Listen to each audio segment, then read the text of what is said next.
Hello everyone, Jai Hind. Welcome to SSB Crack Exams.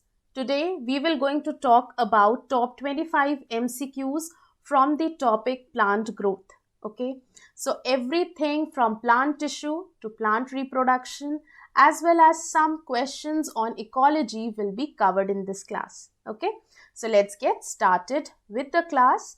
Here comes the first question.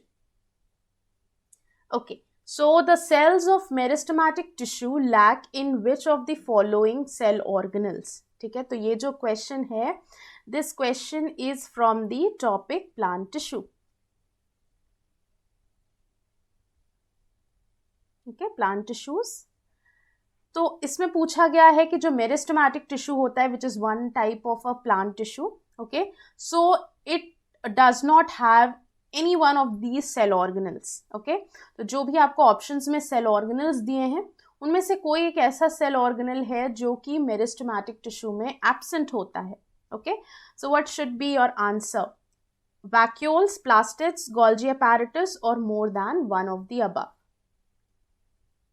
Okay, तो इसका correct answer vacuoles है. ठीक है, देखिए मेरिस्टेमेटिक टिश्यू में वैक्यूल्स एब्सेंट होता है, right, and there is a reason for it. देखिए जैसा आपको पता है कि वैक्यूल्स का जो फंक्शन होता है वो होता है स्टोर करने का. ठीक है, आइदर द वेस्ट मटेरियल और the reserve food it will going to store. तो वैक्यूल एक क्या है? एक स्टोरेज ऑर्गन है. ठीक है, so vacuole is basically a storage organ. ठीक है, अब मेरिस्टेमेटिक टिश्यू में ये क्यों एब्सेंट होता है? एब्सेंट इसलिए होता है because there is no requirement of vacuoles. ठीक है, देखिए जैसा कि आपको पता है जो मेरिस्टेमेटिक टिश्यू की जो सेल्स होती हैं, ठीक है, कोई भी टिश्यू होगा सेल का ही बना होगा. तो जो मेरिस्टेमेटिक टिश्यू के जो सेल्स होते हैं दे आर कॉन्टिन्यूसली डिवाइडिंग. ठीक है, वो कंटिन्यूसली बहुत फास्ट और बहुत रैपिडली डिवाइड करते हैं. ठीक है, अब डिविजन एक एक्टिविटी है. ठीक है, डिवाइड कर रहे हैं मतलब एक एक्टिविटी कर रहे हैं. उस एक्टिविटी के लिए for that activity they do need the energy. उन्हें क्या चाहिए? एनर्जी चाहिए. ठीक है, उस एक्टिविटी के लिए. अब एनर्जी के लिए they will going to utilise the food. Okay, तो होता क्या है यहाँ पे कि जो मेरिस्टेमेटिक टिश्यू के जो सेल्स हैं they will going to utilise the energy from the food. Okay, and then they divide. Okay, utilise and divide. तो ऐसे ही होता रहता है और कोई भी फूड बचता नहीं स्टोर होने के लिए. Okay, there is no food left to be stored because the food is constantly being used up. ठीक है, फूड कॉन्स्टेंटली यूज हो रहा है क्योंकि उन्हें कॉन्स्टेंटली एनर्जी चाहिए. ठीक है, उन्हें because they are continuously dividing. तो उस एक्टिविटी के लिए उनको एक कंटिन्यूस सोर्स ऑफ एनर्जी चाहिए, इसलिए जो भी फूड है वो सब यूटिलाइज हो रहा है, यूज्ड अप हो रहा है. There is no food left to be stored. तो जब कोई फूड नहीं है स्टोर करने के लिए तो इसलिए कोई स्टोरेज ऑर्गन भी नहीं है. ठीक है, so this is the reason that they do lack the vacuoles. Okay, all right, now moving ahead to the next question. What determines the age of a tree? Okay, तो आपको बताना है जो ट्री आपने देखा होगा कि कुछ बहुत ओल्ड ट्रीज होते हैं. ठीक है, बहुत पुराने ट्रीज होते हैं. तो कैसे आप एक ट्री की एज को डिटरमिन करेंगे? कैसे आपको समझ में आएगा कि ये जो ट्री है वो कितने साल पुराना है? Okay, so circles on a tree trunk, number of leaves, leaf colour और height of trees. Yes, which will going to help you determine the age of a tree? देखिए आपको अगर ट्री की एज पता करना है तो ये जो ट्री ट्रंक पे जो सर्कल्स आपको दिख रहे हैं, ठीक है, उसको काउंट करके, इसी को हम ग्रोथ रिंग्स भी कहते हैं. ठीक है, this is also known as growth rings और उसको एनुअल रिंग्स भी कहते हैं. ठीक है, तो इसी को काउंट करके हमें पता चलता है जो ट्री है वो कितने साल पुराना है.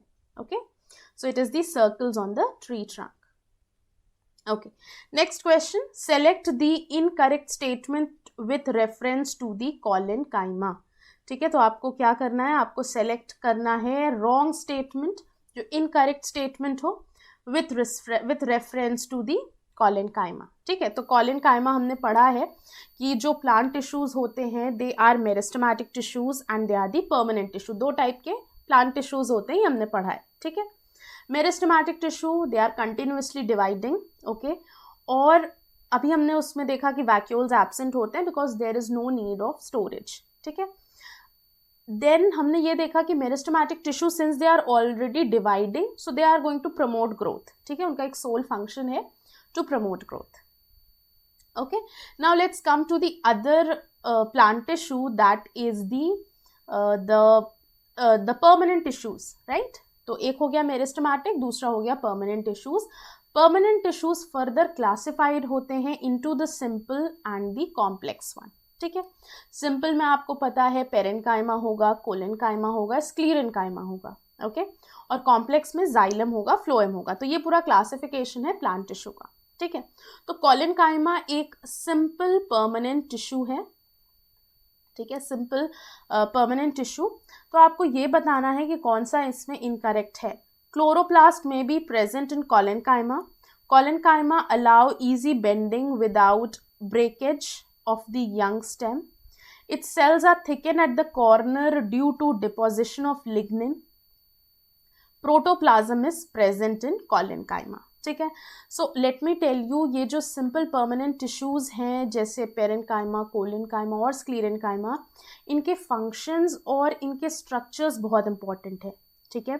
तो जब भी आप इसको पढ़िए आप एक टेबल बना के पढ़िए, ठीक है, parenchyma, collenchyma, sclerenchyma, and then write down their structure कि ये स्ट्रक्चरली कैसे डिफरेंट है और फंक्शनली कैसे डिफरेंट है, ठीक है. अगर आप एक ऐसी टेबल बनाते हैं और उस तरीके से पढ़ते हैं तो आप कोई भी क्वेश्चन कर सकते हैं, बिकॉज मोस्टली जो क्वेश्चन होते हैं ये स्ट्रक्चर या फंक्शन पे ही आता है, ओके. तो देखिए इसका करेक्ट जो इनकरेक्ट आंसर है या इनकरेक्ट स्टेटमेंट है वो है its cell is thicken at the corner due to deposition of lignin, ठीक है. अब देखिए क्लोरोप्लास्ट प्रेजेंट हो सकता है कोलेनकाइमा में, और आप सबने देखा होगा कि जो मनी प्लांट होता है उसकी जो स्टेम होती है it is quite flexible, okay, like it can easily coil around a support and grow, ठीक है. तो उसको एक सपोर्ट चाहिए होता है मनी प्लांट को, and it can easily coil क्योंकि जो उसकी स्टेम है वो फ्लेक्सिबल है, ठीक है. तो ये जो ईजी बेंडिंग है without the breakage of the young stem, right, it do happens because जो मनी प्लांट है उसके स्टेम में है कोलेनकाइमा, ओके. प्रोटोप्लाज्म भी कोलेनकाइमा में प्रेजेंट होता है बिकॉज कोलेनकाइमा और पेरेन्काइमा दोनों लिविंग सेल्स हैं, ठीक है, राइट, उसकी सेल्स लिविंग होती हैं. अब यहाँ पे इनकरेक्ट क्या है, देखिए ये तो सही बात है कि कोलेनकाइमा के जो कॉर्नर्स होते हैं उनमें डिपोजिशन होता है, this is true, but it has the deposition of cellulose and pectin, not lignin, ठीक है, राइट. लिग्निन नहीं रहेगा उसमें, ओके. लिग्निन का डिपोजिशन होता है इन स्क्लीरेनकाइमा जो कि डेड सेल है, ओके. सो मेक श्योर कि आप उसके स्ट्रक्चर और फंक्शन को क्लियरली समझ पाएं, okay. Alright, next question, which permanent tissue makes the plant hard and stiff. अब देखिए ये जो है क्वेश्चन ये फंक्शन पे आया है, ठीक है. सो आइदर स्ट्रक्चर पे क्वेश्चंस आएंगे या फंक्शन पे आएंगे अगर आप प्लांट टिश्यूज पढ़ रहे हैं, ठीक है. सो प्रिपेयर अकॉर्डिंगली कि आप ये दोनों पार्ट को कवर करें, okay. Alright, so chlorenchyma, collenchyma, parenchyma, sclerenchyma. So let me tell you, ये जो क्लोरेनकाइमा है ना, it is actually the modification of parenchyma. Parenchyma में अगर क्लोरोप्लास्ट प्रेजेंट हो जाता है तो हम उसे क्लोरेनकाइमा कहते हैं. अगर पेरेन्काइमा में एयर स्पेसेस हैं तो हम उन्हें एरेनकाइमा कहते हैं, ठीक है. एंड कोलेनकाइमा आपको पता है, we have discussed its function just now, ठीक है. आई हैव टोल्ड यू कि ये जो सारी सेल्स हैं ना, कोलेनकाइमा हो या क्लोरेनकाइमा हो और पेरेन्काइमा हो, so the cells that is present in these tissues they are all living, ठीक है. पेरेन्काइमा, कोलेनकाइमा, क्लोरेनकाइमा सब लिविंग हैं. I have told you sclerenchyma is dead and it do have the deposition of lignin, ठीक है. ये आपको याद रखना है, बहुत इंपॉर्टेंट है. तो प्लांट को हार्ड और स्टिफ बनाने का काम होता है स्क्लीरेनकाइमा का, सिंस इट इज़ डेड और उसमें लिग्निन का डिपोजिशन है जिसकी वजह से प्लांट में हार्डनेस या स्टिफनेस आती, ओके. तो आप यहाँ पे सही आंसर देख सकते हैं, इट इज़ स्क्लीरेनकाइमा, और यहाँ पे ऐसे ही डिपोजिशन होता है लिग्निफाइड थिक वॉल, ठीक है. तो आप ये समझ सकते हैं कि सपोज ये दिस इज द स्क्लीरेनकाइमा, ठीक है. और अगर यहाँ पे हम लिग्निन का डिपोजिशन कर देंगे तो ल्यूमेन जो है, ल्यूमेन ये जो सेंटर पोर्शन इसे ल्यूमेन कहते हैं, ये नैरो हो जाएगा. नैरो क्यों हो जाएगा, क्योंकि यहाँ पे ऑलरेडी डिपोजिशन हो चुका है किसका, लिग्निन का, ठीक है. Okay, next question, which part of xylem tissue in plants stores food? Okay, तो कौन सा पार्ट है जाइलम टिश्यू का जो कि फूड को स्टोर करता है? Yes, vessels, xylem fibres, xylem parenchyma और ट्रेकीड्स। यस, जाइलम किस में आता है? It comes under the complex permanent tissue, ठीक है। और जाइलम के भी पार्ट्स होते हैं जो कि मेंशन है, all of the options mentioned here they are the part of xylem. But food storage किसका फंक्शन है? देखिए, करेक्ट आंसर पेरेन्काइमा है। And let me tell you one thing कि वो फ्लोएम पेरेन्काइमा हो, अभी आप फ्लोएम के भी पार्ट्स पढ़ेंगे, ठीक है, या जाइलम पेरेन्काइमा हो, ओके, दोनों में ही, दोनों का ही फंक्शन क्या होता है? स्टोरेज का। पेरेन्काइमा का फंक्शन ही स्टोरेज का होता है, मेन फंक्शन, ठीक है। तो इसलिए जो जाइलम पेरेन्काइमा होगा that will going to store food. आप देख सकते हैं ट्रेकीड का स्ट्रक्चर, वेसल का स्ट्रक्चर, जाइलम पेरेन्काइमा का स्ट्रक्चर एंड जाइलम फाइबर्स का स्ट्रक्चर, ठीक है। अब जाइलम की बात करें तो इसमें ट्रेकीड भी डेड है, this vessel is also dead, xylem fibre is also dead. The only living part in xylem is xylem parenchyma, ठीक है। Next question, among the following statements which are correct? अब आपको बताना है ये जो दिए 3 स्टेटमेंट्स हैं इनमें से करेक्ट कौन सा है? Plant convert energy from sunlight into food stored as carbohydrate, plant have chlorophyll, plant cells do not have cell wall. तो इसमें से कौन से स्टेटमेंट हैं जो कि करेक्ट हैं? Yes, we know 1 and 2 correct है, क्योंकि आपको पता है प्लांट में सेल वॉल होता है, राइट। सेल्यूलोज का सेल वॉल प्लांट में होता है, फंजाई में भी सेल वॉल होता है, बैक्टीरिया में, एल्गी में, सब में सेल वॉल है। जो एनिमल सेल्स हैं उनमें सेल वॉल नहीं होता, राइट। ये तो एक बेसिक डिफरेंस है प्लांट सेल और एनिमल सेल में। तो इसमें जो इनकरेक्ट स्टेटमेंट है वो है plant cells do not have cell walls, तो ये आपका इनकरेक्ट हो गया। And the correct options are 1 and 2, because हमें पता है प्लांट में क्लोरोफिल होता है and plant do convert energy from sunlight into food that is stored as carbohydrates. This is completely true और करेक्ट, ठीक है। Okay, next question, in plant tissues the cell walls of what are coagulated by suberin which makes them impervious to gas and water molecules? okay, plant tissue में इनमें से कौन सा आपको option बताना है करेक्ट है जिसमें कि सुबरिन का डिपोजिशन होता है, जिसकी सेल वॉल में सुबरिन होता है and suberin will going to make it impervious, means gas का या water molecules will not going to pass through this suberin, okay. तो सुबरिन का डिपोजिशन कहाँ पे होता है? एपिडर्मिस में, कॉर्क में, स्टोमाटा में या फ्लोएम फाइबर्स में? So correct answer is cork, ठीक है। ये कॉर्क है और इसमें सुबरिन का डिपोजिशन होता है, okay. Moving ahead to the next, the act of transferring pollen grains from the male anther of a flower to the female stigma is called photosynthesis, polarization, pollination, more than one of the above. Yes.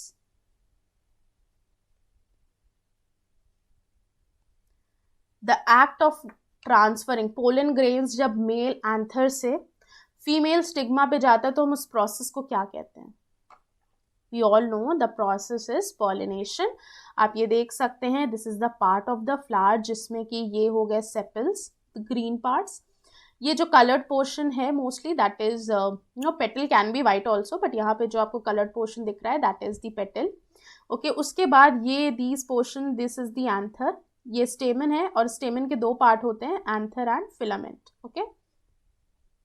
उसके बाद आप देख सकते हैं यहाँ here at the centre there is style stigma ovary, okay. तो यहाँ पे स्टिग्मा है, स्टाइल है और ओवरी है, ठीक है। तो क्या होता है कि जो पॉलिनेशन का जो प्रोसेस होता है उसमें anther it is from the स्टेमन, okay. यहाँ से एंथर से दिस इज द एंथर, ठीक है। यहाँ से पोलन ग्रेन का ट्रांसफर होता है टू दिस स्टिग्मा, ओके, और इस प्रोसेस को हम पॉलिनेशन कहते हैं। Okay, next question, from which part of the carpel are the seeds formed? Okay, तो कौन सा पार्ट है कार्पल का? ठीक है, कार्पल का मतलब होता है गाइनोशियम या फीमेल पार्ट जो है, ठीक है। आपको पता है गाइनोशियम हो, कार्पल हो, पिस्टल हो, it is all the same thing. देखिए कभी क्वेश्चन में हो सकता है कार्पल की जगह पिस्टल हो या इसकी जगह गायनोशियम भी हो सकता है, तो आपको पता होना चाहिए this is all the same thing, ठीक है। तो which part of the carpel are the seeds formed? Carpel या गायनोशियम या पिस्टल के क्या पार्ट होते हैं? स्टिग्मा, स्टाइल और ओवरी। तो किस पार्ट से सीड बनता है, ये क्वेश्चन है। ओव्यूल, ठीक है, ओव्यूल से क्या बनता है? सीड बनता है। So this is ovule, that is the correct answer. Okay, next question. Which one of the following statements regarding post-fertilization development in flowering plant is incorrect? Okay, आपको बताना है कि after the fertilization, post-fertilization means after the fertilization, ठीक है, post का यहाँ मतलब after है, ठीक है, post-fertilization development in flowering plants is incorrect. Okay, तो आपको incorrect statement बताना है. Ovary develops into fruit, ovules develop into the embryo sac, central cell develops into endosperm और more than one of the above. ठीक है, तो यहाँ आपसे wrong statement या incorrect question पूछा गया है. Okay, yes, after fertilization in flowering plant which is incorrect, इनमें से incorrect कौन सा है?